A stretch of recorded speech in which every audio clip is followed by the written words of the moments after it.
کہا ٹھیک ہے علاج کرا دیجئے، وہ یہی ڈاکٹر ہے، دنیا میں اور کوئی نہیں ہے، اور جاتے جاتے وہ انسان وہ بادشاہ مر بھی جائے گا۔ اس نے کہا کہ ہاں ٹھیک ہے، لیکن شرط لگا دی جو آدھی سلطنت بچی ہوئی ہے، جو آدھا کاروبار تمہارے پاس ہے، پراپرٹی جو آدھا بچ کے رہ گیا ہے اس کو دینا پڑے گا۔ وہ انسان اپنی جان بچانے کے لیے اس کو بھی دے دیتا ہے۔ میرے پیارے ساتھیوں، یہی تو دو چیزیں ہیں، پانی کا ایک قطرہ، پانی کے چند گھونٹ۔ میرے پیارے ساتھیوں، اس کے علاوہ دنیا کی اور کوئی حقیقت نہیں ہے۔ لیکن ہاں، ہم اور آپ اس دنیا کے پیچھے اتنا پڑ گئے، ہم کسی کے سامنے جھک جاتے ہیں، ہم دولت کی خاطر کسی کو نمہ کرتے ہیں، دولت کے خاطر کسی کے سامنے ماتھا ٹکاتے ہیں، دولت کے سامنے، دولت کے لیے کسی کے آگے سر جھکاتے ہیں۔ میرے پیارے ساتھیوں، دشمن کو یہی تو مطلب ہے کہ مسلمان دین سے نکل جائے، مسلمان دین سے نکل جائے۔ لیکن اتنا یاد رکھیے گا، مسلمان اگر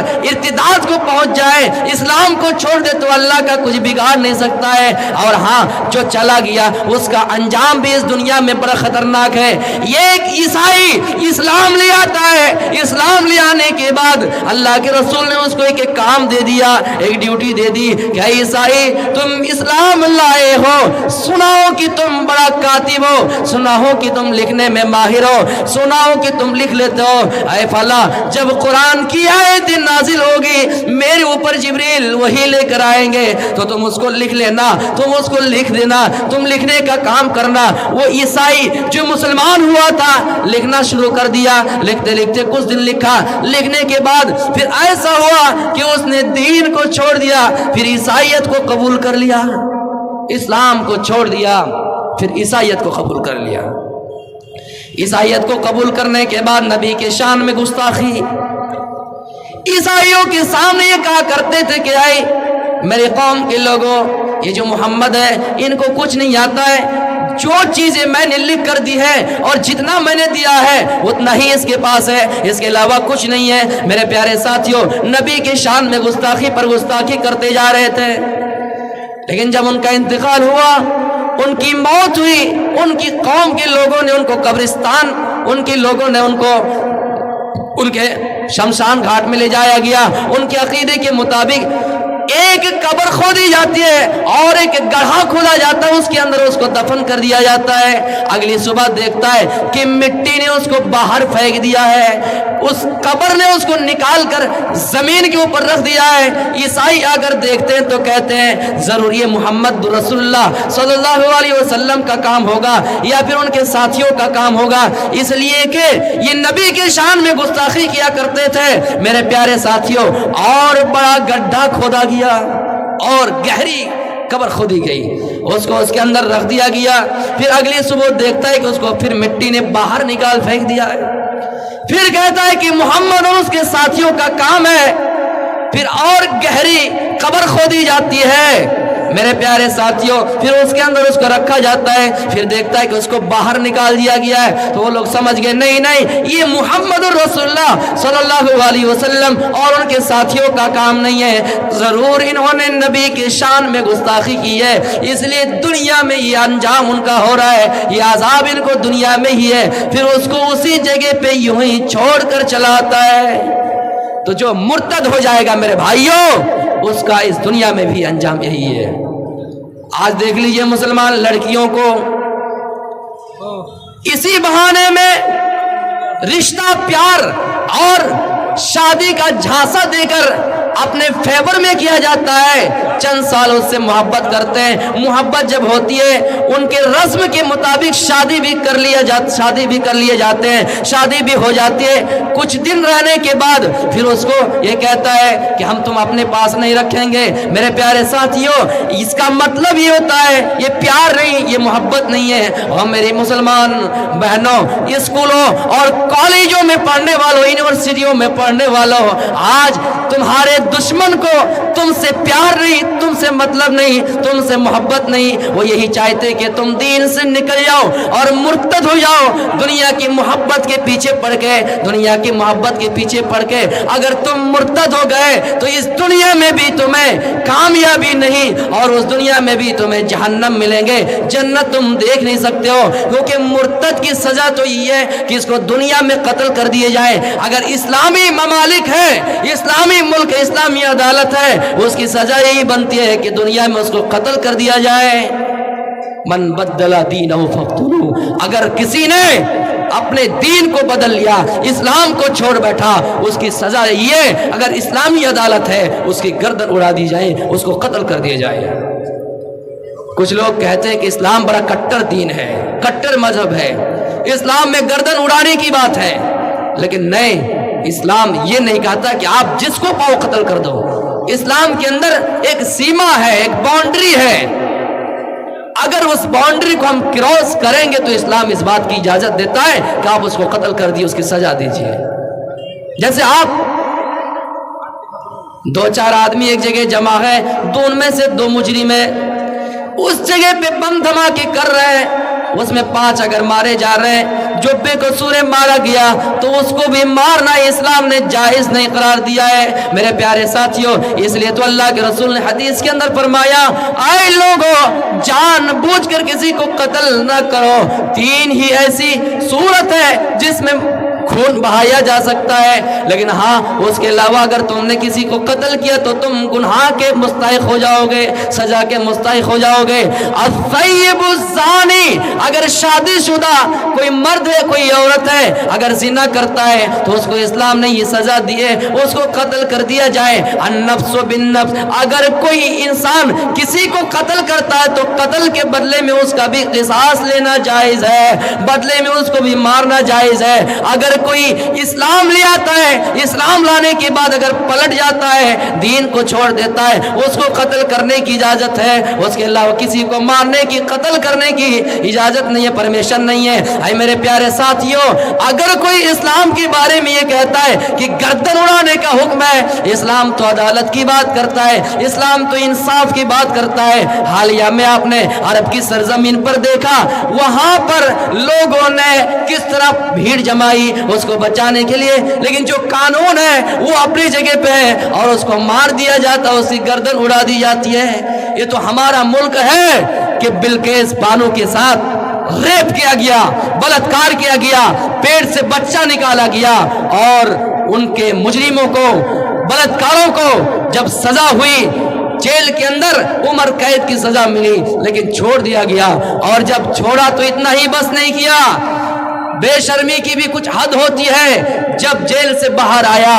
تو ان مجرموں کے لیے، ان پاپیوں کے لیے، ان کی رہائیوں میں ان کی خوشیوں کے لیے مٹھائی بھی تقسیم کیے گئے۔ میرے پیارے ساتھیوں، کتنے ایسے بلقیس بانو ہے جو زمین میں تڑپتی ہے، کتنے ایسے نربھیا ہے جو آسمانوں میں چیختی ہے۔ اسلام یہی کہتا ہے، چاہے نربھیا ہو یا بلقیس بانو ہو، تمہاری نظر میں وہ ایک بیٹی ہے، اس کی عزت سے اچھالنا، اس کی عزت سے کھیلنا جائز نہیں ہے، یہ اسلام آپ کو اجازت نہیں دیتا ہے۔ میرے پیارے ساتھیوں،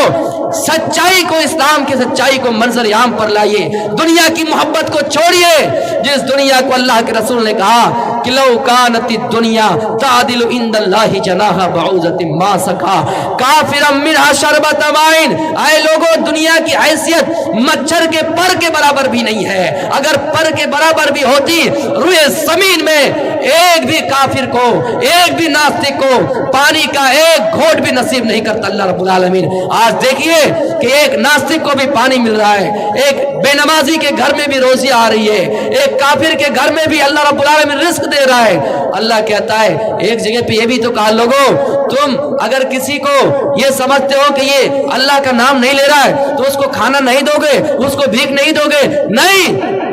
اتنے لوگ ہیں دنیا میں، اگر دیکھا جائے تو 90% لوگ ایسے ہیں جو اللہ کی صحیح طریقے سے عبادت نہیں کرتے ہیں، لیکن اللہ رب العالمین اس کو بھی رزق دے رہا ہے۔ تو میرے پیارے ساتھیوں، دنیا کی مثال ویسی ہے جیسے کوئی انسان سمندر کے اندر اپنی انگلی کو ڈالے یا سوئی کو ڈالے، سوئی سے جتنا پانی آ گیا، جتنی بوندیں آ گئی، جتنا قطرہ آ گیا، اس سوئی میں لگنے والا پانی، اس کی بوندیں اس دنیا کی حقیقت ہے، جتنا پانی بچ کے رہ گیا یہ آخرت کی زندگی ہے۔ اس لیے تو اللہ کے رسول نے فرمایا لوگوں دنیا کی زندگی کو ترجیح نہ دو، آخرت کی تیاری کرو، اس دنیا کی کوئی ویلو نہیں ہے، یہ دنیا مری ہوئی بکری ہے۔ یہ دنیا کتنی بڑی ہے سائنس کی نظر میں 2-4 منٹ سن لیجیے، اس کے بعد میں اپنی تقریر کو ختم کروں گا۔ میرے پیارے ساتھیوں، اتنی بڑی کائنات اللہ نے نظام اتنا سسٹم بہترین طریقے سے بنایا، پھر بھی کہا لوگوں دنیا کی حیثیت مچھر کے پر کے برابر،